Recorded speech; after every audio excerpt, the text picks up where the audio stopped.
Salut à tous, bienvenue sur Alexis Bombal Podcast. Pour une fois, aujourd'hui, nous recevons encore le docteur Nelson. On continue sur la santé. Vous savez, la santé n'a pas de prix. Et aujourd'hui, on va parler d'un thème très capital. Vous savez, le diabète, ça touche beaucoup de gens dans notre communauté. Et c'est de ça qu'on va parler aujourd'hui. Sans plus tarder, on y va.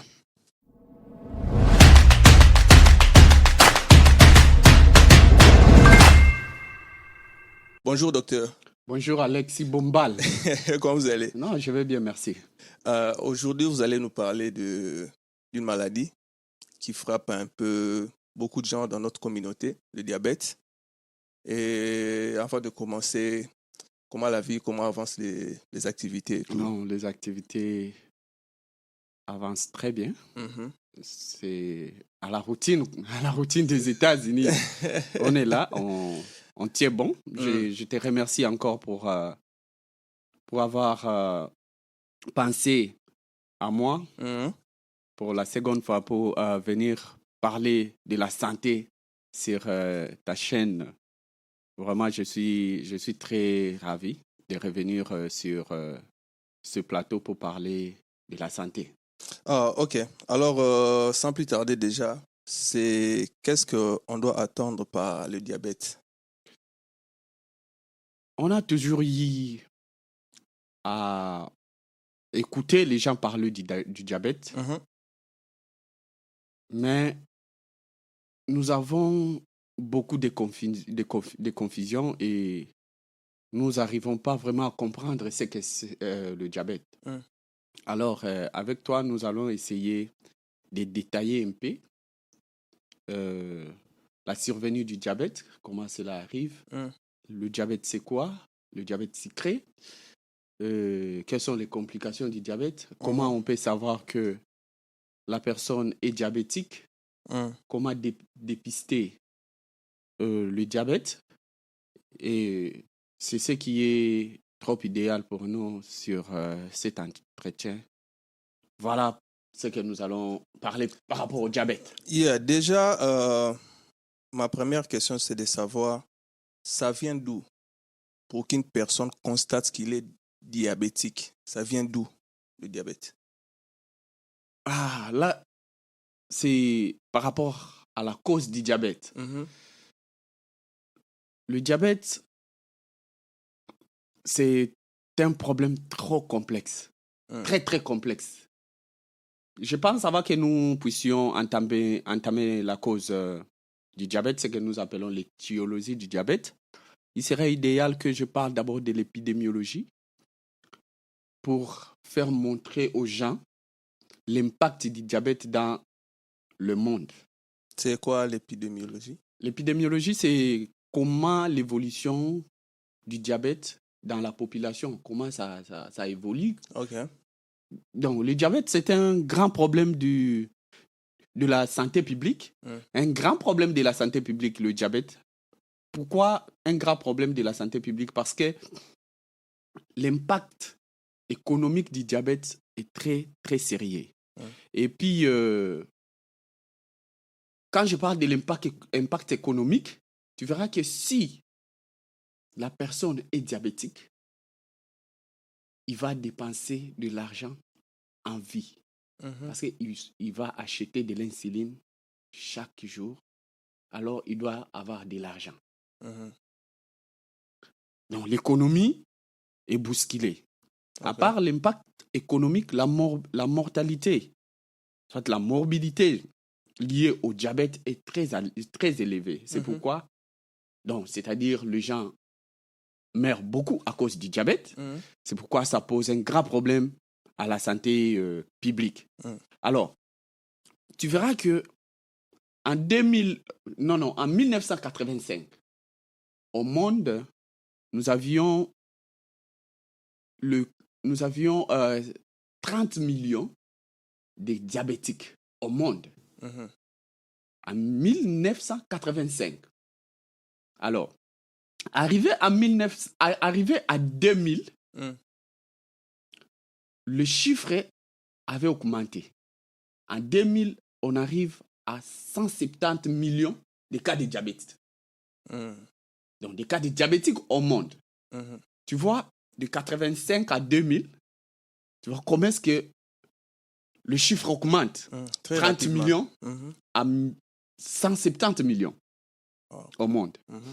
Et puis, l'OMS pensait que d'ici 2020, ces chiffres-là de 170 millions sera doublé en 2020. Mais malheureusement, en 2012 déjà, nous arrivons à 370 millions de cas de diabétiques au monde.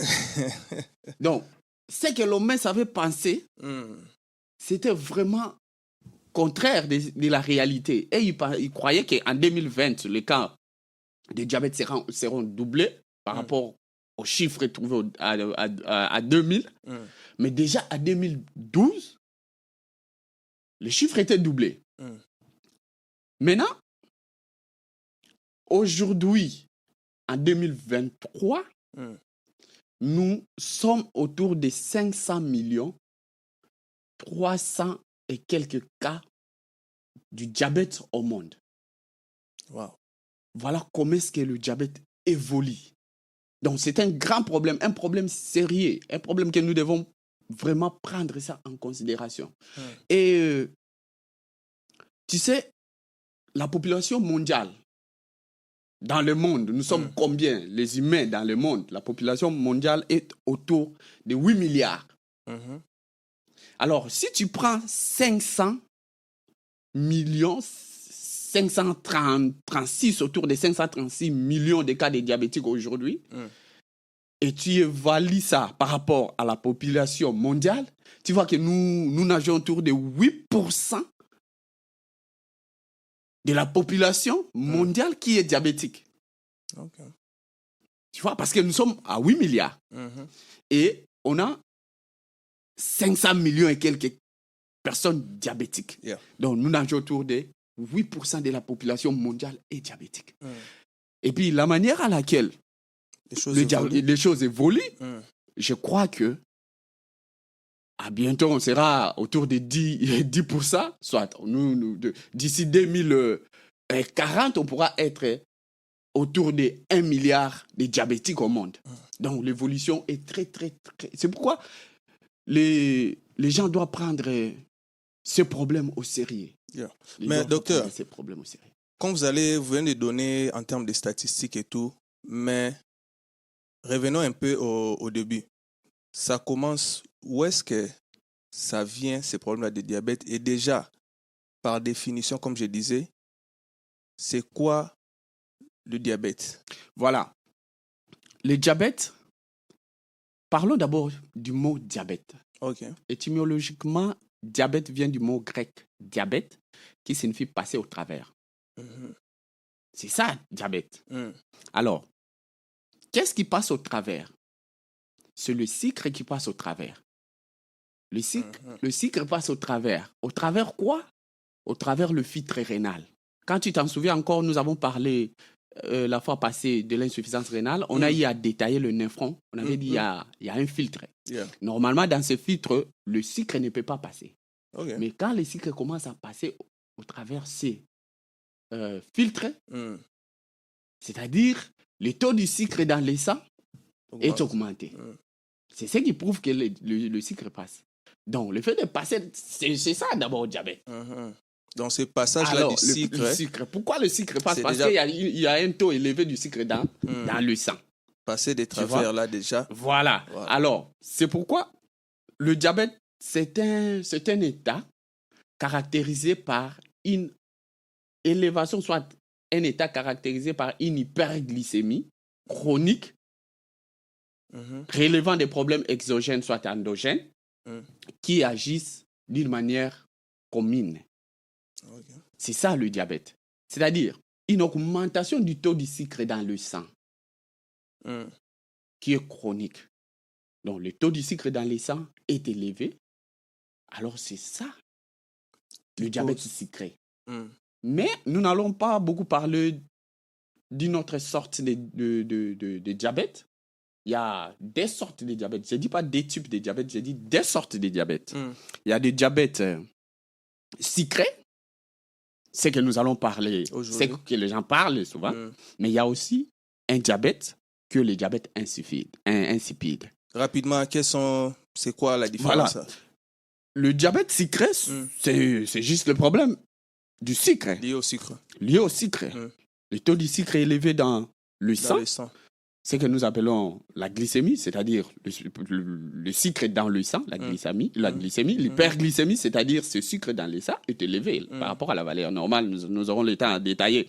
Maintenant, le diabète insipide, quand je parle du diabète, je t'ai dit c'est passé au travers. Maintenant, c'est l'eau qui passe au travers le néphron. C'est-à-dire, normalement, je t'avais dit que sur 100% de la quantité d'eau qui est filtrée au niveau du glomérule, normalement, c'est 1 à 2% qui arrive comme urine définitive. C'est ce que nous urinons. Maintenant, il y a un problème soit au niveau du cerveau, au niveau de l'hypothalamus, soit au niveau du rein. C'est-à-dire quoi? Il y a une hormone, une protéine sécrétée au niveau de l'hypothalamus. Cette hormone-là doit venir se fixer au niveau du rein, au niveau du néphron, pour retenir l'eau, pour réabsorber l'eau. Je t'avais dit que l'eau-là doit rentrer dans le corps. Maintenant, cette hormone-là, si ce n'est pas sécrété au niveau central, au niveau de l'hypothalamus, nous aurons la carence de cette hormone. Donc, l'eau ne sera pas tout retenue dans l'organisme. Ça va passer. La personne ici va pisser beaucoup. Donc, tellement le passage d'eau au travers le néphron, ce diabète sera appelé diabète insipide. Donc, le problème peut être central, soit le problème périphérique. C'est-à-dire l'hormone là est bien sécrétée. Mais arrivé au niveau du néphron, ça ne se fixe pas. Parce que ça doit se fixer. Peut-être le problème de récepteur. D'où, quand l'hormone ne se fixe pas, il n'y a pas moyen de retenir l'eau. L'eau va passer. Ça passe. Donc, ça ne se parle pas trop parce que c'est pas trop fréquente. Ce problème-là, c'est pas trop fréquent. Donc, diabète insipide. Mais aujourd'hui, nous allons nous focaliser sur le diabète sucré. Qui est très captif, le diabète sucré. Donc, maintenant, rappelons un peu un organe qui va nous donner le couloir de bien progresser avec le diabète sucré et puis pour bien comprendre.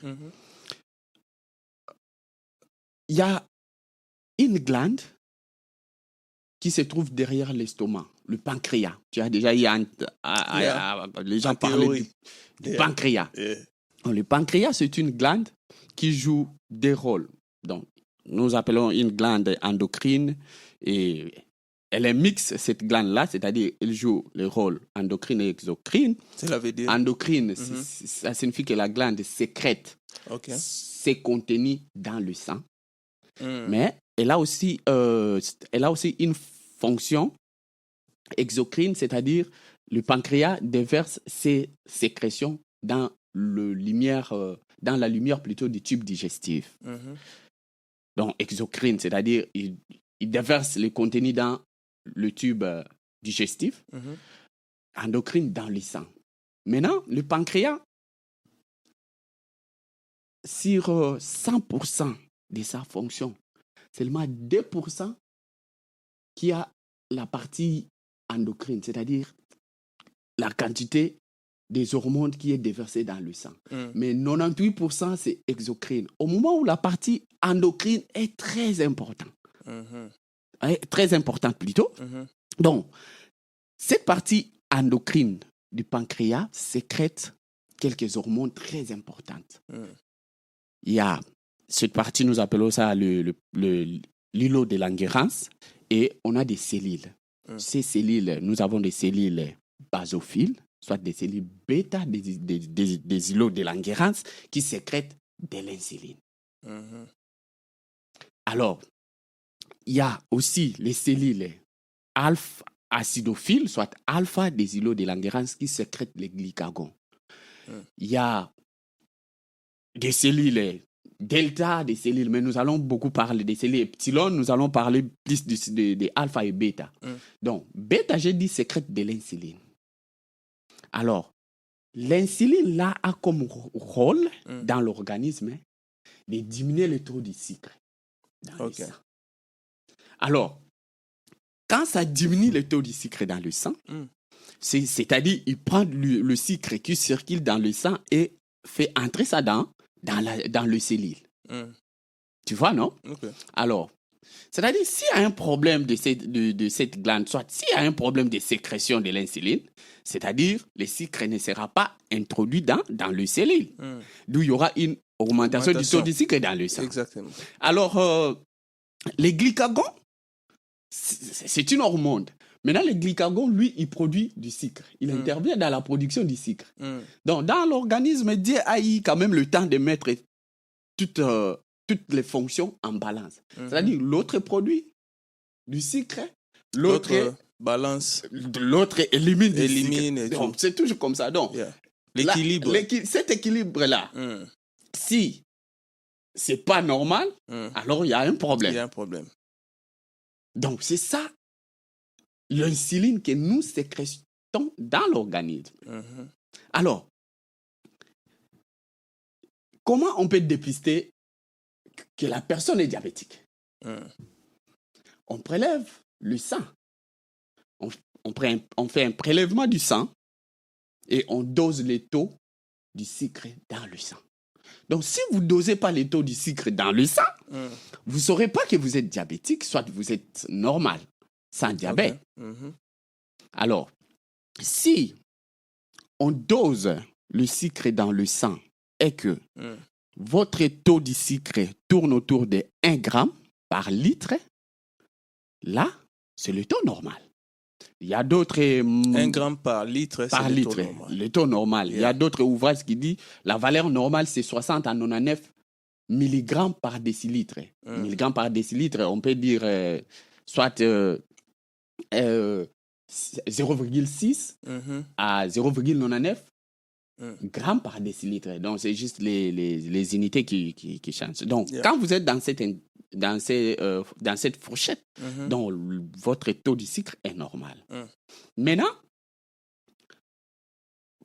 pendant qu'on prélève, on peut prélever le taux de sucre là, on fait l'examen en jeûne, c'est-à-dire la personne n'a pas mangé.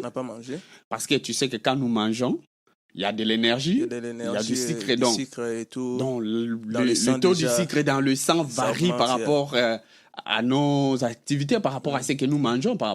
Alors, c'est souvent parce que souvent on voit, lorsqu'on veut faire des examens le matin, on nous dit venir en jeûne, rien manger. C'est souvent... Voilà. Donc, quand vous venez en jeûne, la valeur de la glycémie en jeûne... Parfois, on dit ne pas manger 10 heures avant, quelque chose comme ça. Voilà. Parce qu'en jeûne, quand on parle en jeûne, c'est une période qui vient après 11 heures du temps. Quand tu as mangé après 11 heures du temps, cette période, c'est en jeûne. Alors, ça, c'est la valeur de la glycémie en jeûne, la valeur normale, autour de 1 gramme, soit autour de 60 à 99 mg par décilitre. Maintenant, si votre taux de sucre en jeûne tourne autour de 100 à 125, là, vous avez une hyperglycémie, mais qui est modérée. Nous sommes en jeûne. Une hyperglycémie qui est modérée. On se pose seulement des questions. Pourquoi? Est-ce que c'est un diabète? On se pose des questions. Mais quand votre taux de sucre est supérieur ou égal à 126 mg par décilitre, vous êtes considéré comme diabétique en jeûne. Mais on peut interroger votre pancréas, c'est-à-dire on peut checker votre glycémie après une stimulation par voie orale. C'est-à-dire, vous mangez après 10 heures, on prélève votre taux de sucre. Quand on prélève votre taux de sucre, tellement vous avez mangé, ça serait un peu haut par rapport à un jeûne. Alors, si le taux de sucre est autour de 130 mg par décilitre, là, c'est normal. Mais on peut avoir aussi ce que nous appelons l'intolérance au glucose. C'est-à-dire, après avoir mangé, après 2 heures du repas, on prélève, le taux de sucre varie entre 130 à 199 mg par décilitre. Là, on nous parle de l'intolérance du glucose. On s'inquiète. Pourquoi? pourquoi le sucre est très élevé? Mais le sucre est dosé après des heures du repas. C'est vraiment un bon résultat qu'on cherche. Le test là est bon. Pourquoi? Parce que là, on interroge le pancréas. Parce que le pancréas, quand vous mangez, directement le pancréas détecte qu'il y a quelque chose, d'où il va commencer à produire le sucre. Il détecte qu'il y a quelque chose sucré. Il y a quelque chose sucré qui vient, d'où je dois donner de l'insuline. Tu vois, non? Alors, ce sucre-là, après 2 heures du repas, interroge le pancréas.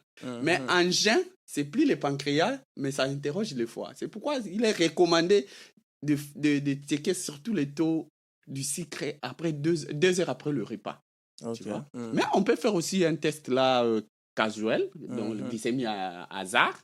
Donc, par rapport à la définition des bases du diabète, on peut dire un diabétique, donc si on dose en termes simples, pour nous les non-initiés, le taux de sucre autour de 200, supérieur ou égal à 200 mg par décilitre. Là, vous êtes quasiment diabétique. Mais quand vous avez une hyperglycémie modérée, c'est-à-dire 100 à 125, et vous avez une intolérance du glucose, c'est-à-dire autour de 130 à 199, là, on parle de prédiabète. C'est-à-dire, tu n'es pas encore vraiment diabétique, mais on se pose des questions, on s'inquiète, il est diabétique. Donc, l'intolérance du glucose et une hyperglycémie modérée, là, c'est le prédiabète. Donc, quelqu'un est prêt de devenir diabétique. Docteur, quand vous parlez, c'est comme si quelqu'un est déjà en train de se faire examiner et il découvre qu'il est soit diabétique ou pas et tout. Maintenant, comme moi, prenons l'exemple, je suis là. Pas d'examen, pas de contrôle et tout. Comment est-ce que je ressens ou bien je commence à développer? Ça commence comment chez moi? Savoir. Pour savoir. Pour arriver maintenant à tester qu'il y a 100 grammes, il y a plus, il y a près, il y a diabétique. Qu'on me déclare diabétique. Comment je le ressens une fois à la maison? Okay. Où est-ce que ça commence? Dans les signes, soit les symptômes du diabète. On va un peu aller comme ça. Comme ça. Il faut savoir que, comme je t'avais dit l'émission passée, que l'insuffisance rénale est silencieuse. L'apparition. C'est la même chose avec le diabète. Le diabète évolue insidieusement. C'est-à-dire que tu ne sauras pas que tu es diabétique. C'est pourquoi, la fois passée, on avait dit la prévention est la mère de tout. Parce que là, maintenant, on mange tout. Donc, on boit. Il faut de temps en temps, par année, faire même la glycémie une fois. Il faut checker, savoir le taux du sucre dans le sang. Parce que l'apparition du diabète est insidieuse. L'évolution du diabète, tu ne sauras pas. C'est-à-dire, quand il y a maintenant des manifestations, c'est-à-dire, tu es déjà dedans. Parce qu'on avait dit l'autre fois dans l'émission que quand la personne découvre qu'il a maintenant quoi? L'insuffisance rénale, c'est déjà au 50%. Stade. Voilà, donc c'est comme ça. Le diabète, c'est comme ça. Mais nous avons le signe cartésien du diabète. C'est-à-dire, si quelqu'un n'a jamais eu le temps de savoir son état de santé, soit sa glycémie, tu vois, tellement l'insuline introduit le sucre dans le cellule. OK? Quand ça introduit le sucre dans les cellules, ce sucre-là se transforme pour donner de l'énergie. OK? C'est-à-dire, tellement il y a un problème de l'insuline, donc le sucre ne sera pas introduit dans le cellule. D'où il n'y a pas de l'énergie. Alors, s'il n'y a pas vraiment de l'énergie, c'est-à-dire qu'il y a un problème, d'où tu auras la famine. Donc, la personne va beaucoup manger. Alors, la fatigue. On évolue. je suis en train de progresser petit à petit. Je vous suis tu comprends, non? Voilà. Tu vas beaucoup manger. Mais tu manges beaucoup, mais tu ne grossis pas. Pourquoi? Le nutriment que tu manges n'entre pas dans les cellules pour donner la force, pour donner ce que nous avons besoin, non? Je vois. Quelqu'un mange beaucoup, nous appelons ça la polyphagie. C'est-à-dire, il mange beaucoup, mais il maigrit. tellement il n'y a pas de l'énergie, tu vois l'asthénie, la fatigue, c'est ce que tu viens de dire. Yeah. Tu vois maintenant comment évolue. Mhm. Maintenant, quand il y a le diabète, je t'avais dit que les glucoses ne passent pas au filtre Au rénal. filtre rénal, yeah. Alors, quand les glucoses commencent à passer au filtre rénal, les glucoses, si tu prends le sucre, tu déposes ça dehors. La nuit, le matin, tu vas trouver que c'est devenu de l'eau. Yeah. D'où, quand le glucose sort au niveau du filtre rénal, ça amène aussi de l'eau. D'où la personne va commencer à beaucoup uriner. La polyurie. Donc, il mange beaucoup, il urine beaucoup. Tu vois, non? Fatigué. Il est fatigué. Et Manque d'énergie. Manque de l'énergie. Et cette personne-là, il y a un autre épée là qui veut m'échapper là. La polydipsie. C'est la vérité. La polydipsie. C'est-à-dire, la personne, comment je peux expliquer ça dans des termes faciles? Donc, il mange beaucoup. Il urine beaucoup. Manque d'énergie. Il est fatigué. Ouais. Il maigrit. Et il boit beaucoup de l'eau. Tellement il élimine beaucoup, il doit boire beaucoup. Ok. Tu vois, non? Donc, il boit beaucoup de l'eau. Yeah. Mingi, il mange beaucoup.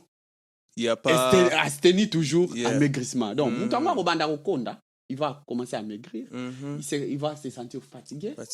Et puis, il va beaucoup boire de l'eau. Il va beaucoup uriner. Tu vois, non? Beaucoup uriner. Tu commences de temps en temps à aller aux toilettes. Vers la nuit, tu te réveilles 3 fois. Tu pars uriner. C'est comment ça? Tu bois beaucoup. Tellement tu élimines beaucoup. Et puis, tu bois beaucoup parce que tu vois, le sucre dans la circulation sanguine, c'est comme si la circulation sanguine a beaucoup d'histoire maintenant. L'eau qui est dans la circulation sanguine est comme si petit au moment où ça y est. Alors, c'est comme si tu es déshydraté, tu dois boire. L'eau en question sort. Tu vois, non? Là, tu commences à dire, il y a un problème ici. C'est comme s'il n'y a plus de retenue dans le système. Ouais, tout tu est manges, ça perturbé. passe. Tu manges, ça passe. Voilà. Ouais. Maintenant, nous avons des... Bon, on a plusieurs types de diabète sucré. C'est pas sorte. J'ai parlé sorte de diabète insipide et diabète sucré. Mais maintenant, nous sommes dans le diabète sucré. Donc, tout ce que nous allons parler ici du diabète même si on ne détermine pas, mais on parle du diabète sucré. Il y a plusieurs types de diabète sucré. Il y a le diabète sucré type 1. Le diabète sucré type 1, qu'est-ce qui arrive? C'était idéal qu'on fasse le rappel sur le pancréas. C'est-à-dire, le diabète sucré type 1, c'est un diabète dont le corps commence à produire les anticorps qui vont attaquer les cellules bêta des îlots de Langerhans. C'est ce que je te parle, les cellules qui sécrétaient de l'insuline. Donc, c'est une maladie auto-immune. Tu comprends, non? Auto-immune, c'est la auto-immune. Donc, c'est-à-dire l'organisme commence à sécréter, soit à produire les anticorps par lui-même qui va détruire ses propres cellules. Ok, il y a guerre. Tu vois? Donc, le diabète type 1, appelé aussi diabète insulinodépendant, c'est-à-dire ça dépend de l'insuline. On peut dire le diabète maigre, parce que les personnes ne sont pas grasses. On peut dire diabète juvénile, des gènes, c'est-à-dire un enfant de 7 ans peut faire ça, le diabète type 1. Donc, le corps humain sécrète ses propres antigènes qui vont attaquer les cellules bêta des îlots de Langerhans. Quand ces cellules-là sont détruites, il n'y a plus production de l'insuline. D'où la personne pareille, il aura besoin que de l'insuline. Tu vois? Parce que tout est normal. C'est seulement l'insuline qui manque. Donc la personne comme ça, elle a seulement besoin de l'insuline. Donc, on lui prescrit de l'insuline qu'il va commencer à prendre. Donc, il mange tellement il n'y a pas de l'insuline dans l'organisme, on lui prescrit l'insuline synthétique. C'est que nous, modernes, ce n'est pas naturel ce qui est dans l'organisme. On lui pique de l'insuline pour que cette insuline joue le rôle. Tu vois, non? Il y a même la prescription de pompes à insuline. Tu peux porter un bracelet comme ça. Alors, ça détecte le taux de sucre dans le sang. Si c'est diminué, ça pousse. Ça injecte de l'insuline. Tu vois? Parce que lui, son problème, c'est seulement de l'insuline. Ça, c'est le diabète du type 1. Yeah. C'est une maladie auto-immune. Mais le diabète du type D, le diabète du type 1 que je viens de parler, c'est un diabète qui est à 10 à 5% dans le cas de diabète. Ce n'est pas fréquent. Ce n'est pas fréquent, ce diabète.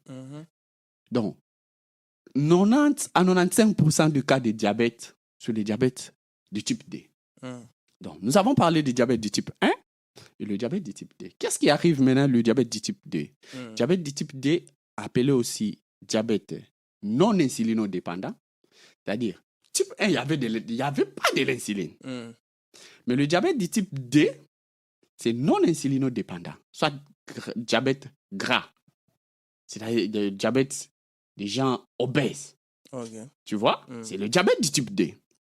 Maintenant, qu'est-ce qui arrive en cas de ce diabète? C'est-à-dire, le pancréas sécrète de l'insuline. Mais l'insuline sécrétée n'arrive pas à faire son rôle. Soit cette insuline est inefficace. Elle est inefficace pourquoi? Pour des raisons. Le surpoids. Okay. Tu vois? Le surpoids. C'est-à-dire, quand tu prends le poids, il y a multiplication des cellules dans ton corps. Alors, la quantité de l'insuline reste la même. Tu comprends? Maintenant, l'insuline apparaît comme si c'est petit. Tu vois? Et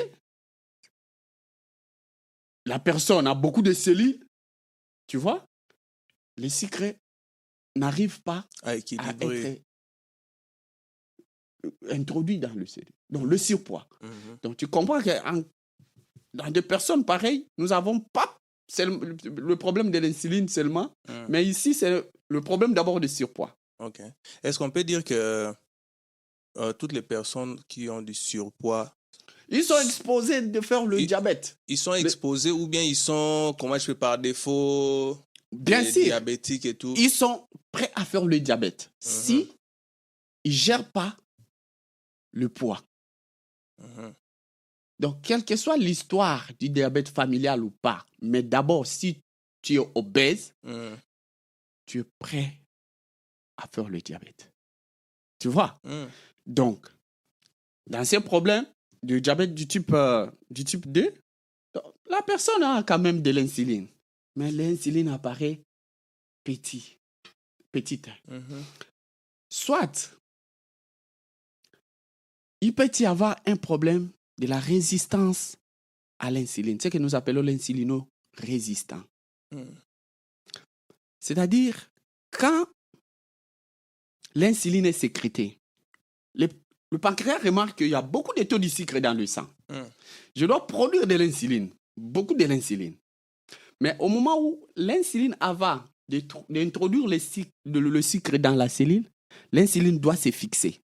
Il vient sur la membrane cellulaire, il se fixe pour qu'il joue son rôle.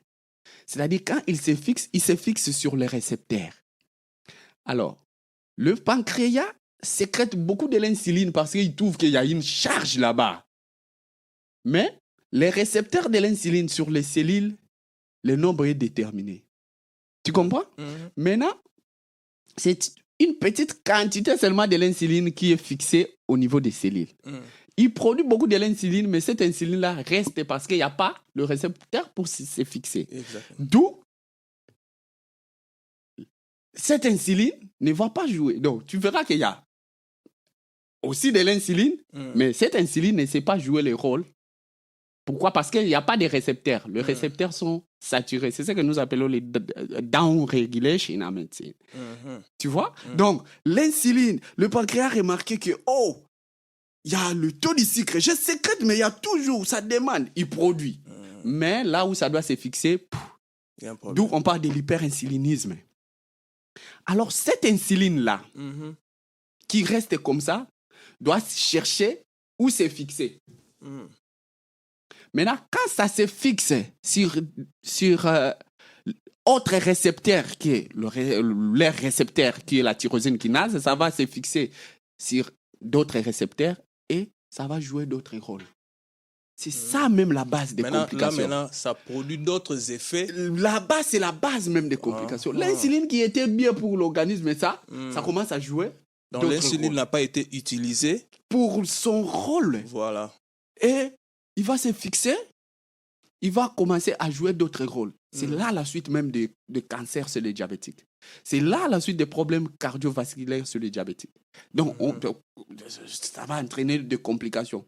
Parce que ça va ouvrir d'autres voies que la tyrosine kinase, qui est le récepteur de l'insuline, que nous appelons MAP kinase. Ça va entraîner des mécanismes de mitose, c'est-à-dire production de beaucoup de cellules, problème de cancer. Donc l'insuline qui était bon, mais ça commence à... Ça devient comme du poison. Voilà. Donc l'insulino, résistance. Voilà comment ça va ouvrir d'autres voies que la voie de la tyrosine kinase. Tu vois, ça c'est le diabète du type D. Tu vois, quand on va parler du traitement, la personne là, il peut seulement faire les exercices physiques, diminuer son poids. La quantité de l'insuline sécrétée devient normale pour introduire directement. Le taux de l'insuline, c'est quand on va dire que le diabète, ça se guérit. Tu comprends la nuance? C'est juste parce que c'était du type D. Et des personnes comme ça, si on fait la chirurgie, on enlève beaucoup de graisse dans son abdomen. Alors, il n'y a plus beaucoup de cellules. Le taux de l'insuline sécrétée par le pancréas va mater avec le taux de sucre. Et la personne, son taux de sucre va diminuer. Tu vois? Mais docteur, comme je disais, pour parler de tout ça, quand je me rends compte que je mange et je ne grossis pas et tout, ces histoires-là, maintenant que je pars me faire dépister, c'est à ce niveau-là qu'on va déterminer que je suis de quel type. C'est à ce niveau-là déjà. Oui. Par rapport à ça, d'abord c'est l'âge. OK. Tu vois? Le type D, souvent, c'est après 40 ans.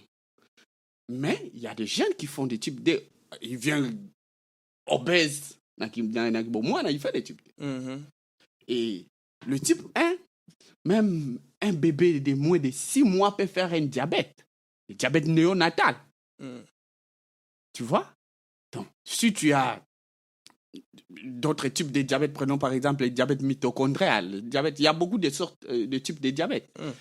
Tu vois que la personne fait du diabète, tu vois seulement l'âge, tu dis, ça probablement, c'est un diabète. L'âge d'abord aussi détermine seulement, tu vois, l'âge. Parce que le type D venait souvent, en Europe, souvent les pensionnés. Tu vois, le type D. Mais l'âge d'abord et d'autres examens on peut faire même l'analyse des anticorps contre le cellule bêta des îlots de Langerhans. Tu vois? On peut définir que ça, c'est un diabète du type 1. Parce que les deux diabètes sont comme ça. L'autre n'a pas de l'insuline. Pas d'insuline dans le corps. Le pancréas ne sécrète pas. Mais dès il y a de l'insuline. Tu vois que dès tellement il y a de l'insuline, l'évolution sera petit à petit. L'insuline est produite. La personne grossit. L'insuline est produite. Le pancréas s'efforce. Il commence à produire une grande quantité de l'insuline par rapport auparavant. C'est la phase de compensation. Il cherche à compenser. Tu vois, non? C'est comme si tu soulevais une charge de 15 kilos. On t'ajoute 20 kilos. Tu dois augmenter la force pour transporter 30 kilos. Et puis, si ça arrive à 100 000 kilos, tu ne sauras plus transporter. C'est ce qui se passe. Le pancréas sécrète. tu grossis, tu commences à grossir. Au bossani na yoke, ngai ndenge naza boye, koto yo pancréas pe akoya ko beba. Oyebi na yote, ozo koma munene. Maintenant, les gens te disent tu grossis, toi tu es content. Tu es boss. Tu es content. Chez nous, même quand la personne grossit comme ça, on pense qu'il est boss. Mais c'est compliqué, tu trouves. Donc, oye liboumou. Elle a la paix du cœur. Au moment où tu sais pas que tu es en train de donner ton pancréas du travail. Tu vois, non? Yeah. Tu grossis. Donc, tout le monde qui grossisse là, pensez que tu es en train de donner ton pancréas du travail. Parce que quand tu grossis, tu multiplies les cellules. Donc, le pancréas multiplie aussi la force pour produire de l'insuline. Compensation. Il est là. Et après, il dit, oh, moi, je suis fatigué. C'est comme les 401k. Ouais, maintenant. Donc, toi, tu contribues, lui, tu contribues jusqu'à un niveau là. Cassé. Maintenant, si le pancréas est fatigué, c'est compliqué. C'est-à-dire, un diabétique type D, tu peux facilement devenir comme un diabétique type 1. Parce que le pancréas, quand il va se fatiguer, il ne va plus produire, non? Tu comprends, non? Donc, quand vous grossissez là-bas, non téléspectateurs, quand vous grossissez, donc vous devez savoir que vous êtes en train de donner votre pancréas du travail. Donc c'est comme ça. Donc grossir, pensez au pancréas. Quand tu ne fais pas les exercices physiques, mais tu grossis, le pancréas a un problème. Voilà le problème du diabète type D. Mais il y a aussi le diabète gestationnaire. C'est-à-dire, on ne va pas trop parler sur d'autres diabètes. Gestationnaire, c'est le diabète qui vient quand la femme est enceinte, autour de 24 et 28 semaines. La femme enceinte, son taux de diabète en jeune autour de 130 à 150, voire même 53 mg par décilitre. Cette femme-là, on doit suivre parce que c'est un indice qui peut vous faire penser qu'il pourra être diabétique à l'avenir. Alors, il faut gérer. Et puis, il y a des complications parce que l'enfant peut venir macrosome. C'est un gros bébé. Alors, qui peut entraîner des fractures pendant l'accouchement, soit des césariennes, tu vois. Il y a diabète gestationnaire. Donc, une femme qui est enceinte doit checker son sucre dans le sang. Donc, et puis d'autres types de diabète, des maudits. Donc, il y a beaucoup de sortes de diabète, mais focalisons du type D et du type 1. Docteur. Il y a quelque chose qui revient surtout beaucoup plus dans nos communautés et tout. On a des gènes. Est-ce que le diabète aussi, ça suit les gènes ou bien une personne où il n'y a pas de diabète ou bien des diabétiques dans leur famille peut par elle-même développer cela et engendrer encore d'autres diabétiques ou bien vice-versa? Quand la personne est diabétique, si tu n'es pas diabétique, c'est-à-dire tu contrôles ta glycémie, tu sais que tu n'es pas diabétique. Parce que tout le monde qui n'a pas encore contrôlé sa glycémie ne peut pas dire que je ne suis pas diabétique. Ça passe par le contrôle. Donc, fais ta glycémie. Et on si saura. C'est normal, tu dis que tu n'es pas diabétique. OK? Yeah. Quand tu n'es pas diabétique, faire le gène par rapport aux directives demandées du point de vue santé, normal, ce n'est pas un problème. Mais la personne diabétique, les gènes, il doit parler avec son médecin. Il doit parler avec son médecin. Tu vois? Yeah. Parce que il y a le corps qui est mis en jeu et il a un problème de l'énergie. Parce que par rapport aux complications, il peut faire une hypoglycémie, c'est-à-dire son taux de sucre down. Et l'hypoglycémie tire facilement par rapport à l'hyperglycémie. Donc, une personne qui est diabétique, son taux de sucre a été toujours élevé, mais quand ça chute comme ça, il peut partir facilement. Donc, il faut toujours faire il faut toujours parler avec ton médecin pour voir les directives, comment tu peux faire passer le gène de prière, tu vois. Mais ce que je voulais vraiment dire, c'est, par exemple, vous avez un père qui est diabétique. Bon, l'histoire du diabète, voilà. Et il y a votre maman et puis il y a les enfants qui se suivent. L'histoire du diabète, c'est dans le D-type. Quel que soit diabète du type 1, quel que soit diabète du type D. Mm. Quand j'ai défini des diabètes, j'ai dit un état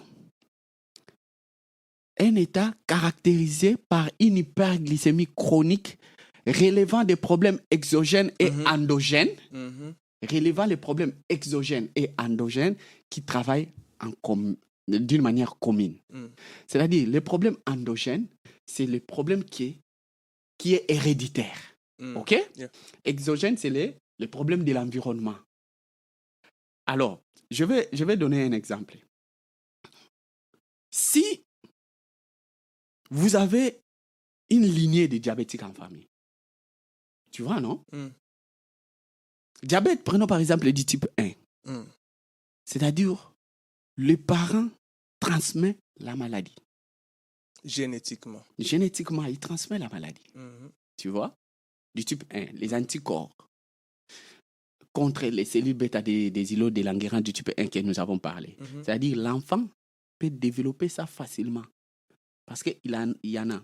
Et puis, la destruction du pancréas, des cellules bêta des îlots de Langerhans, ce n'est pas du coup une fois. C'est-à-dire, cette destruction va petit à petit. Tu vois? Alors, c'est comme si papa te donne une voiture. OK? Il dit que cette voiture a un problème. Mais si tu conduis ça sur une route normale, le problème ne va pas apparaître. OK? D'autre part, papa te donne une voiture. Il dit, cette voiture a un problème.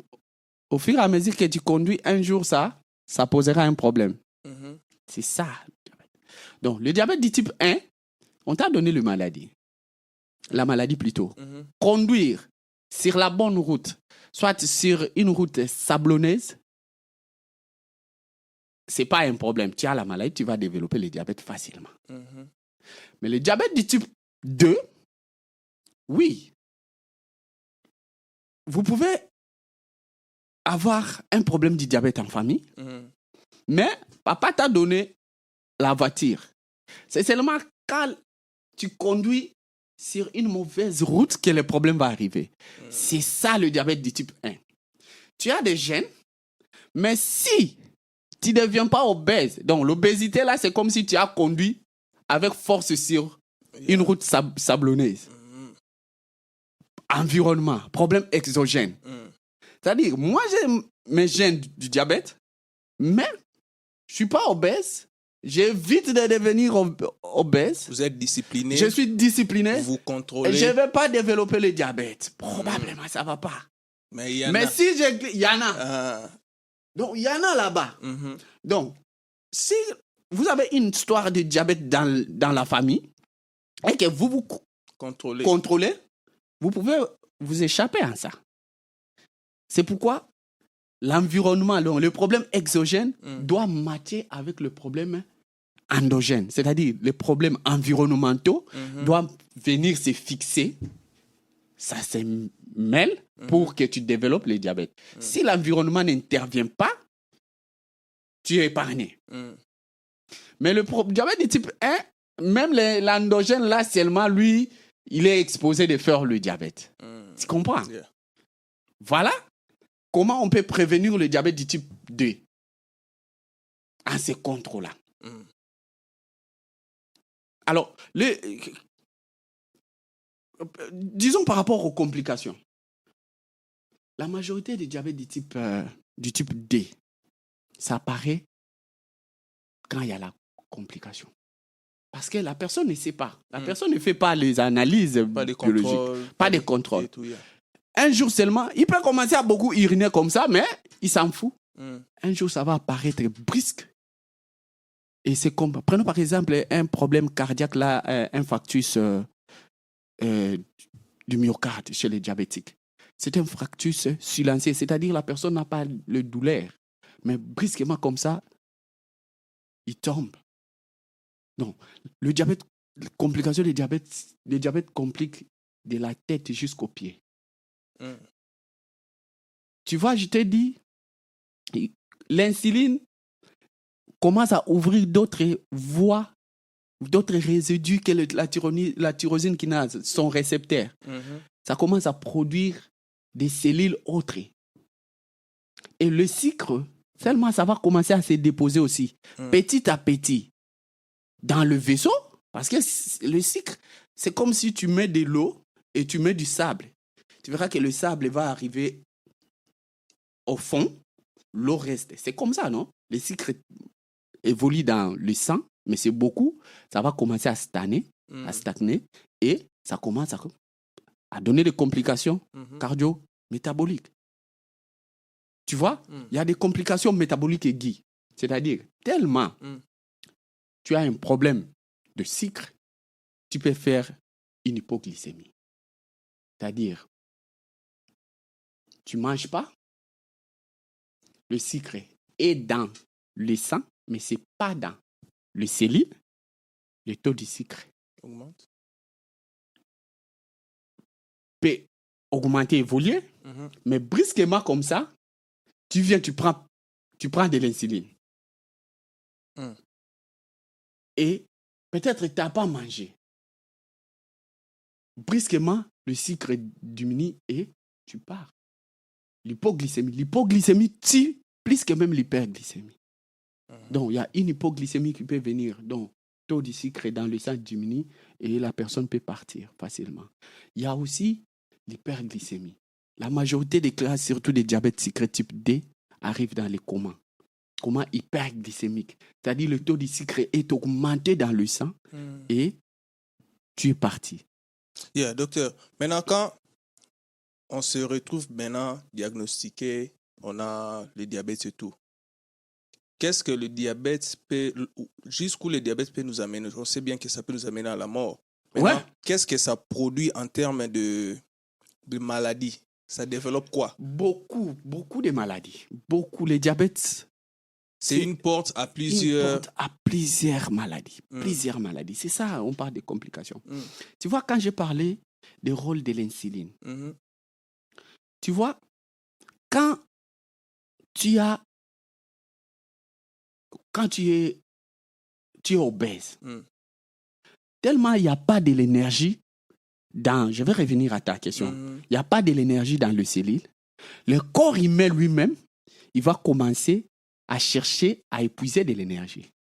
D'où les obèses, la dégradation des tissus adipés, des graisses.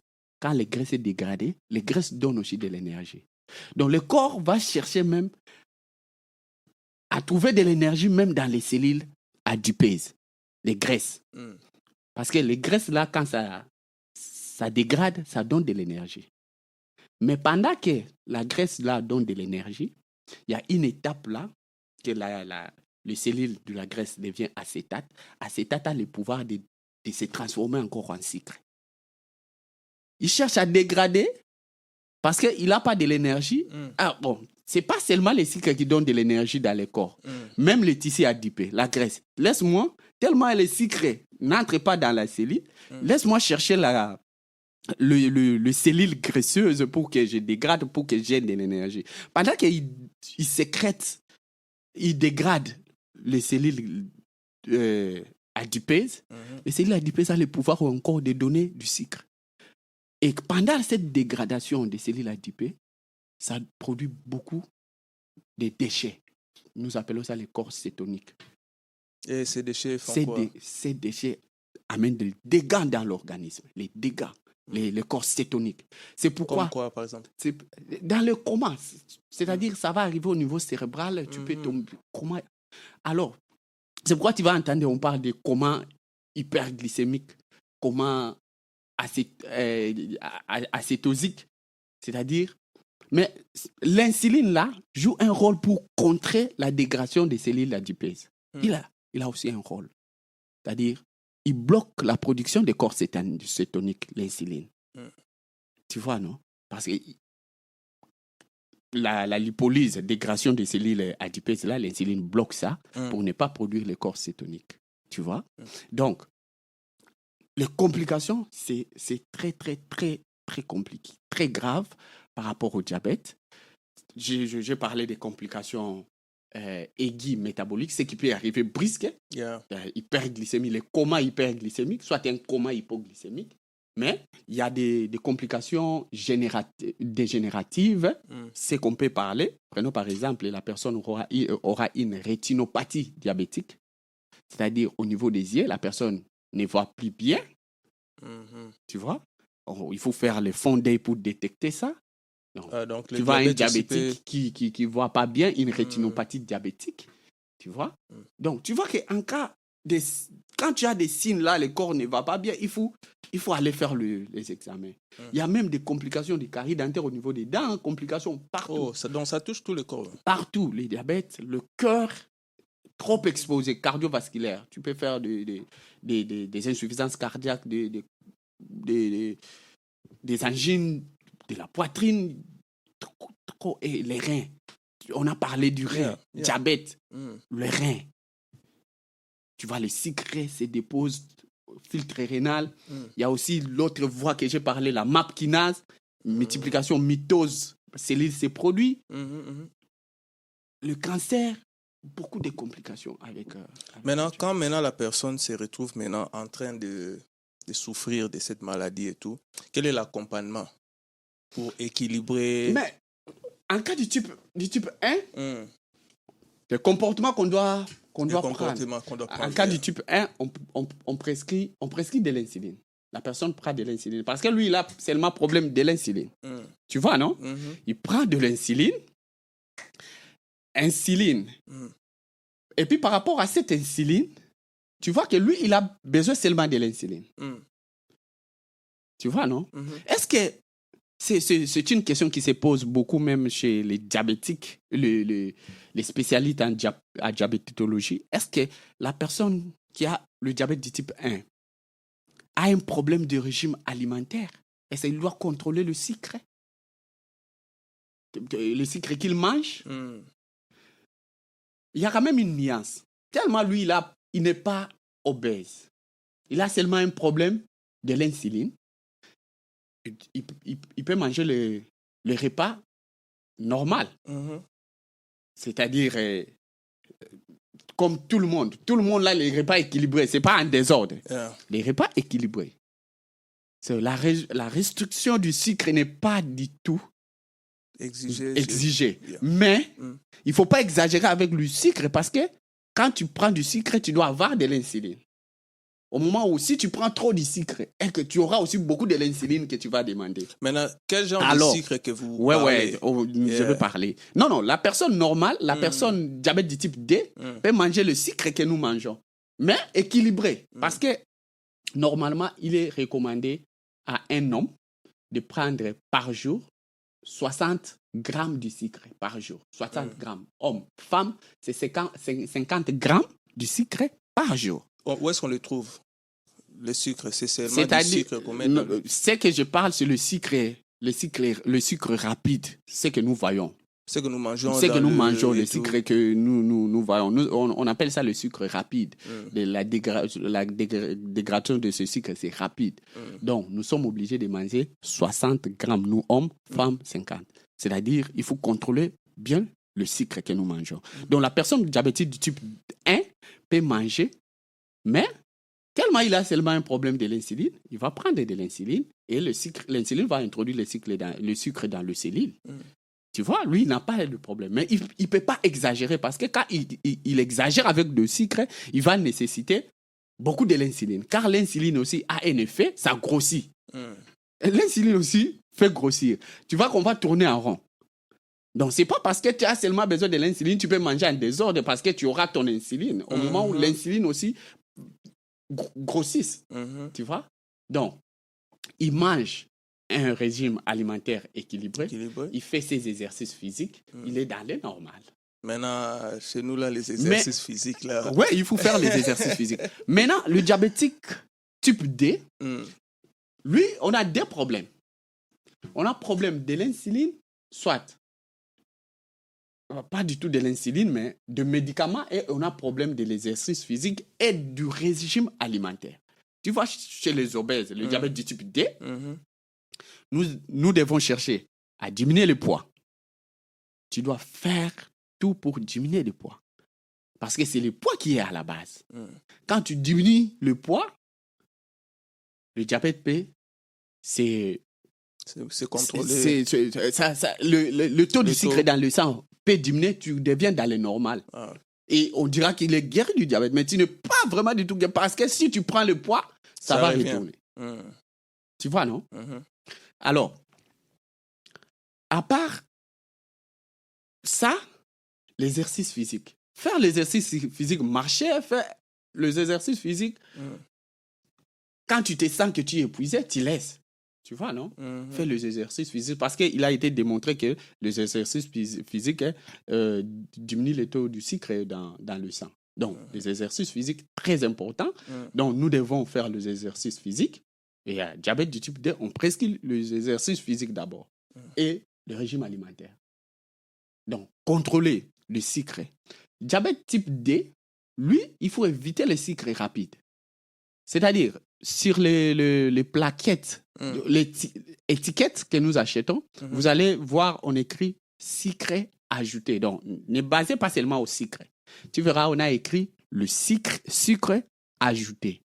Sucre ajouté, c'est-à-dire qu'il y a une quantité de sucre rapide qui est dedans. C'est le sucre les sucres en morceaux que nous utilisons, les sucres que nous mangeons dans des biscuits, chocolat, tout ça, ice cream, le miel, ça c'est le sucre rapide. Tu comprends? Le sucre rapide. Il y a même les gens qui disent que moi-même quand j'étais à la faculté, j'ai posé mon professeur la question sur le miel. J'ai dit, mais professeur, mais le miel, on m'a toujours dit que le miel guérit le diabète. C'est un médicament pour le diabète. Le prof me dit, il n'y a pas une étude qui a déjà été faite pour démontrer ça. Mais dans le miel, il y a le sucre rapide. Donc ça, une influence dans le diabète sucre type 2. Donc, contrôler le sucre. Donc, c'est interdit à un diabète type 2 de manger le sucre en morceaux, le chocolat en désordre. C'est pas bien. Tu vois? Mais il y a le sucre lent, ce que nous appelons le fructose, le sucre que nous prenons dans les fruits. Le sucre là, le diabétique doit prendre ça. Parce que malgré qu'il est diabétique, mais il a besoin de l'énergie. Il a besoin aussi du sucre. Dans les fruits, c'est recommandé. Les fruits, c'est recommandé à un diabétique. Pas le jus de fruits. Pas les fruits, vraiment. Le fruit, pourquoi? Il y a une nuance là-bas. Parce que le fruit, il y a des fibres alimentaires dedans. Quand tu prends le fruit, il y a le fibre. Le fibre alimentaire qui est dans le fruit empêche la réabsorption rapide du sucre. Tu vois, non? Mais le jus de fruit, non, ça, il n'y a pas le fibre alimentaire dedans, c'est pas conseillé. Prenez vraiment le fruit comment je peux dire? En nature, comme ça. Ouais, tu prends le fruit, c'est bien. Le légumineuse, le sucre de céréales. Prenons par exemple, quand tu prends du riz, tu manges du riz, il y a du sucre. Ça, c'est pas mauvais. Le sucre qui est dans le riz, tu vois? Le fructose, c'est bon. Mais il ne faut pas aussi exagérer parce que quand tu exagères tel que le fructose là, c'est dégradé au niveau du foie. Tu peux faire ce que nous appelons le syndrome du foie gras. Et c'est compliqué, fructose, parce qu'il est dégradé au niveau du foie. Mais les sucres végétal, c'est les sucres recommandés à un diabétique pour prendre, parce qu'il a besoin de sucre. Il peut manger le fruit. C'est vraiment bon. C'est bon. Donc, le régime alimentaire contrôle vraiment le régime alimentaire chez un diabétique. Il faut contrôler le régime alimentaire. Les exercices physiques, il faut faire les exercices physiques. Combien de fois? Qu'est-ce qui est recommandé? Faire les exercices physiques 5 à 7 fois la semaine. 7 fois la semaine? 5 à 7 fois la semaine. Avec 30, tu peux faire 30 minutes chaque jour. Yeah. Ouais. C'est pas que tu dois aller torer les mains, bender, tout ça. Non. Juste transpirer, marcher. Non, marcher, faire un exercice physique. Tu te trouves que je suis épuisé, tu arrêtes. OK. En 30 minutes, ouais, les exercices physiques. C'est bon. C'est vraiment très, très, très nécessaire. Et puis, chez un diabétique, les soins des des pieds, des doigts, parce que tu sais, la plaie, c'est... les diabétiques deviennent fragiles au niveau des extrémités. Tu vois? Parce que les extrémités, on a de petits vaisseaux. Et quand les sucres arrivent là-bas, tu vois, c'est dépose des petits vaisseaux. La perfusion sanguine n'est pas du tout bien. Et les cellules des extrémités, telles qu'au niveau des pieds, peuvent devenir fragiles facilement. Voilà pourquoi on a des personnes, quand ils ont des plaies, ça a du mal à guérir. À guérir. Ouais. Mais on a aussi vu des personnes, on disait qu'elle était diabétique, on l'a perfusée et puis comment ça se passe? Oh, waouh. Ça, c'est une question très, très, très intéressante. Yeah. Oui, les diabétiques doivent être perfusés. Parce que dans la perfusion, nous avons une perfusion que nous appelons le sérum physiologique. C'est de l'eau.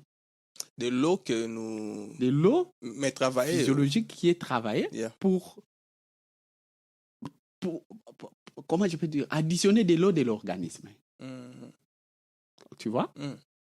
C'est-à-dire, quand un diabétique a un problème, pour nous, par exemple, d'une hypotension artérielle, soit une déshydratation, tellement il pille beaucoup, tout ça, déshydraté, on va lui donner le sérum physiologique. C'est rapide. Tu vois? Pour alimenter... Pour donner de l'eau dans l'organisme. Okay. Mais il y a d'autres sérums là, glycosés, il y a ça du sucre dedans. Ça, pour donner un diabétique, tu dois savoir son taux de sucre dans le sang et c'est indiqué à quel moment. Parce que, prenons par exemple, quelqu'un a un coma hypoglycémique. C'est-à-dire, son taux de sucre est down. Il va mourir. Tu lui donnes du glycosé? Parce qu'on a besoin que le sucre augmente. Parce que le coma hypoglycémique tire vite que l'hyperglycémique. Il doit remonter un peu. Et puis, on amène un malade diabétique, la famille amène comme ça. Ça coma hypoglycémique. Mais on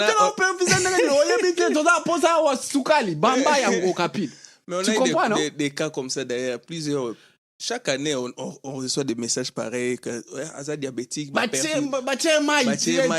ça dépasse seulement quel moment, c'est quoi le problème, tout ça. Parce que d'abord, si tu ne connais pas d'abord que c'est un coma hypoglycémique, soit hyperglycémique, tu vois, la personne vient.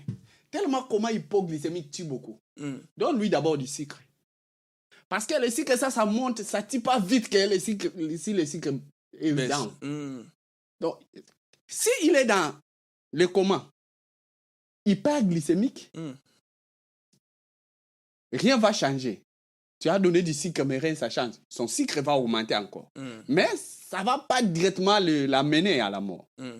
Là, tu vas comprendre que ça, probablement, c'est un coma hyperglycémique et tu donnes de l'insuline. Donc, mais attends, je vais finir. Maintenant, quand il arrive comme ça, tu ne sais pas. Mais il était dans un coma hypoglycémique. Tu donnes seulement du glucose, du sucre. On dit que c'est le réveil est spectaculaire. Donc, c'est important, mais ça dépend dans quel moment, dans quel problème on peut prescrire le sérum. Et supposons que quelqu'un se retrouve, appelé sur une crise. Hein? Oui. Il se retrouve subitement. Qu'est-ce que les gens autour peuvent faire? Par exemple, si ça monte ou bien ça descend. Qu'est-ce que les gens autour peuvent faire, par exemple? Pour savoir d'abord si ça monte ou ça descend, c'est-à-dire il faut checker quoi? La glycémie. Au moment où il n'a pas checké, vous êtes là, vous mangez, tu étais sorti, quelque chose vous arrive. Comme ça? Donnez d'abord du sucre. Donnez d'abord du sucre. Parce que si c'était hypo, ça va le sauver. Parce que si a romelate pour azo miye bate aza na coma tu ba sukali so que ça ngo hyper c'est pas un problème et ko même ba mon côté à côté le matin bon me mailler dans l'hôpital. OK. Tu vois? Mais ce qui est hypo pour sauver Parce que Ipotibo, on va pas qu'un hôpital, tant que alinga Où est-ce qu'on aura ça pour lui piquer et tout? Mais donne lui-même des stress dans le pharmacie. Non, il faut qu'un munganga, sinon on me à l'hôpital. Parce que, mais C'est ça le problème. s'il n'est pas encore dans le coma, Dans le coma, yeah. il se reconnaît un peu. Conscience. Yeah. Donnez-lui du sucré. Ok. Donnez-lui Ça du va lui sucré. remonter un peu. Ouais, donnez-lui du sucré. Mais si elle est en coma, bon, allez avec lui direct à l'hôpital. C'est de l'urgence C'est de l'urgence. Mais si c'était au Congo, c'est un peu. Ici, tu peux appeler l'ambulance. Ça n'arrive pas aussi dans 2 minutes. Ouais, c'est ça. Donc, si il sent que Azo Kende a Toki, tout ça, il transpire, tout ça. Donne-moi du sucré, je vais boire. Yeah. Maintenant, en parlant même de la transpiration et tout, est-ce que les stress ou bien l'anxiété, quelque chose de spontané, là vous sentez que, comment vous appelez ça? L'adrénaline là, que ça monte et puis ça passe. Le stress augmente le taux de sucre. Ok. Parce que dans l'organisme, je t'ai dit qu'il y a une hormone là, le glycagon, qui intervient dans la production du sucre.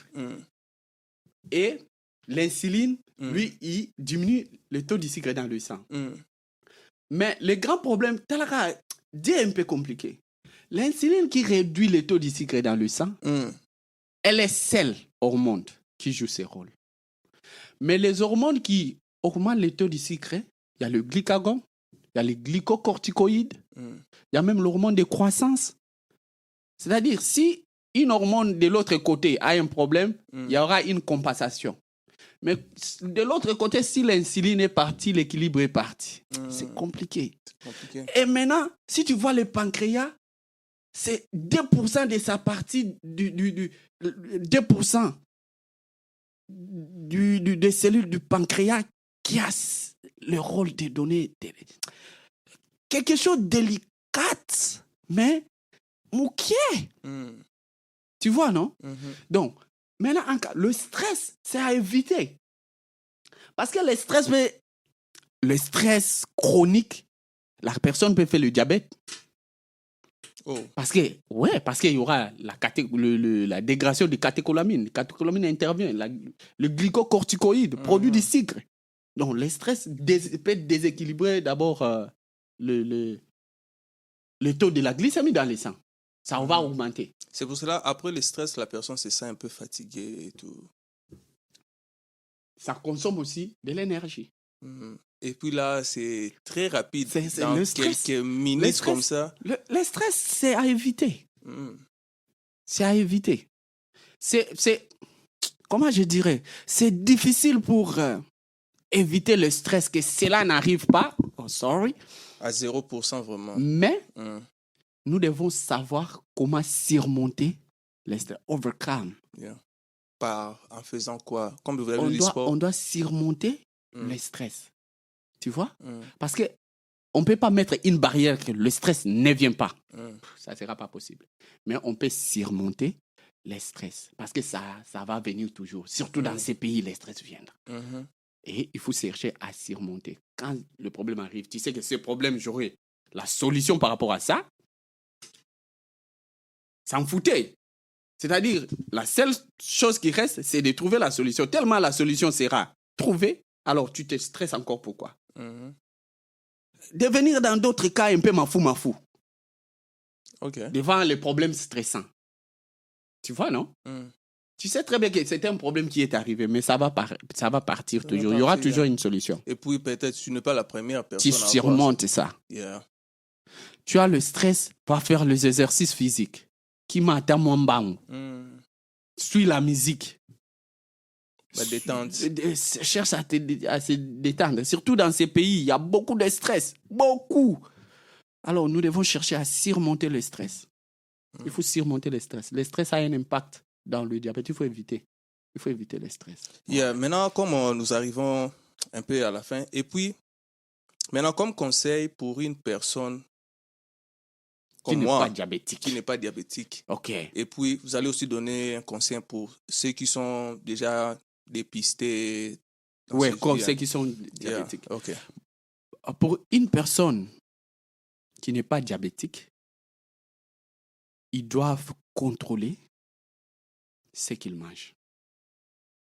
Surtout nous, les Africains, qui est venus aux États-Unis, dans un continent différent que l'Afrique, ceux qui sont en Europe, tu sais, Dieu avait choisi où nous placer. C'est-à-dire, quand Dieu nous a placés en Afrique, il savait que ces gens que je place en Afrique, leur environnement va concorder avec leur situation endogène, c'est-à-dire le cellule. C'est-à-dire, nous là, on a été fabriqués, soit produits pour rester en Afrique. Parce que nos cellules, notre vie match avec l'environnement africain. Quand nous avons quitté l'Afrique pour venir ici, on s'adapte à un environnement différent. D'où nos cellules commencent à changer. Donc Dieu avait si. Il dit, les Noirs, soit les Africains, restez ici, dans ces continents. Climat différent, tout climat, ça match avec vous. Les Blancs, restez ici, climat match avec vous. Tu vois, non? Quand nous déplaçons, nous venons récupérer des histoires. C'est pourquoi tu vois qu'on ne se contrôle pas, on ne sait pas qu'est-ce que nous mangeons et nous avons des problèmes. On a des surprises. Donc, nous devons gérer notre régime alimentaire. Parce que tout ce que nous on mangeait en Afrique, ce n'est pas ce qu'on mange ici. Non, très différent. Très différent. Donc, même ce qu'on essaie de manger, même ce qu'on mangeait en Afrique, lorsqu'on essaie de le manger... Ce n'est pas de bonne qualité. Voilà, les histoires sont... un peu modifiées. Comment modifier? Il y a beaucoup de chimie, tout consomme. You know. Donc, il faut faire trop attention avec ce que nous mangeons. Trop attention. Nous, qui ne sommes pas encore diabétiques. Nous qui ne sommes pas encore diabétiques parce qu'on a checké notre glycémie. Mais toi qui n'as pas encore checké ta glycémie, ne dis pas que tu n'es pas diabétique. Donc, il faut aller dépister. D'ailleurs, ça commence par là. Quand tu n'as pas d'effet, tu n'as pas de réaction. Tu manges n'importe quoi. C'est le temps d'aller se faire examiner. Dépister, ouais. C'est très important. Et puis, les exercices physiques. À ne pas négliger. Faisons les exercices physiques. Marchons. Fais les exercices physiques, c'est trop important. Même à la maison, 30 minutes, tu peux sauter, toi seul. Personne n'est là, saute, fais quelques exercices. Même dans des YouTube, tu verras comment les exercices physiques tu peux faire. Donc, c'est trop important. Contrôler les sucres que nous mangeons. Toujours checker sur l'étiquette. Les sucres rapides, tu verras le sucre ajouté. Il faut faire trop attention avec ça. Les sucres recommandés, surtout chez les diabétiques, le sucre complexe. Tu verras l'étiquette sucre complexe sur le fructose, sucre végétal. C'est bien pour manger, pour les diabétiques. Nous qui ne sommes pas encore diabétiques, évitons de dépasser hommes 60 grammes par jour et femmes 50 grammes par jour. Et pour la personne qui est déjà diabétique? La personne qui est diabétique, j'ai dit que le diabète a un impact très, très grave dans l'économie et dans le monde. Si c'était moi qui faisais les lois dans le monde, j'aimerais que le traitement du diabète soit gratuit. Pourquoi? Par rapport aux reins? Non. Parce que ça demande beaucoup d'argent. Les gens qui souffrent du diabète dépensent beaucoup. L'achat de l'insuline, chaque fois, ce n'est pas facile. Mais c'est compliqué. Normalement, le traitement du diabète devait être comme tuberculose en Afrique, là, gratuit, les médicaments, parce que ça coûte. Tu sais que même aux États-Unis, il y a eu des moments que les parents partageaient de l'insuline avec les enfants. Tellement l'enfant, son insuline est finie, papa a de l'insuline, il peut partager. Tu vois? Parce que beaucoup de gens meurent à cause du manque de l'insuline. Parce que la vie, c'est de l'insuline. S'il n'y a pas de l'insuline, on fait quoi? C'est fini. C'est fini. Donc, les traitements du diabète coûtent trop cher. Donc, les gens qui font des lois, si c'est comme ça, si c'est... Les gens qui ont beaucoup d'argent, il y a beaucoup de millionnaires au monde l'argent dans des banques. Donc, normalement, ils pourront même financer les usines qui font de l'insuline et donner de l'insuline gratuite. Parce que ça coûte cher. Toute la vie, tu prends des l'insuline, tu dépenses tous les jours, tu achètes des médicaments. Donc, la personne diabétique, c'est que je dirais qu'il contrôle les régimes alimentaires, éviter le sucre rapide, le sucre végétal, c'est très important parce qu'ils ont besoin de l'énergie. Ils doivent prendre les oranges, oui. Ils doivent manger le mangue, oui. Pourquoi pas? Et les exercices physiques, ils doivent faire les exercices physiques parce que si vous suivez votre diabète très bien, c'est là, fait fuir les complications. Alors ça épargne parce que les complications cardiovasculaires en cas de diabète, c'est compliqué, les AVC, tout consort. Donc, contrôle et soin des extrémités, les pieds, tout ça. Donc, c'est seulement ça. Le régime alimentaire, les exercices physiques, c'est trop important. Et de l'insuline. Bien contrôler l'insuline. Et bien contrôler plutôt la glycémie. Parce qu'il y a même des diabétiques qui font semblant de leur diabète. Ils doivent accepter d'abord qu'il est diabétique pour que cela marche bien. Tu acceptes d'abord que tu es diabétique. Mais si tu refuses ça, c'est à ce moment-là, tu vas pas prendre le médicament. Ça va te surprendre. Ouais. Et puis quand c'est le diabète du type D, la personne ne va pas directement prendre de l'insuline. Donc avec le régime alimentaire et les exercices physiques d'abord, ça peut résoudre les problèmes. Tu comprends, non? Mais si ça ne résout pas les problèmes, on prescrit les ados, donc antidiabétiques orales. On donne les sulfamidés, tels que metformine et d'autres molécules. Donc, les personnes diabétiques acceptent d'abord cette maladie et suivent le rythme du traitement, tout consort.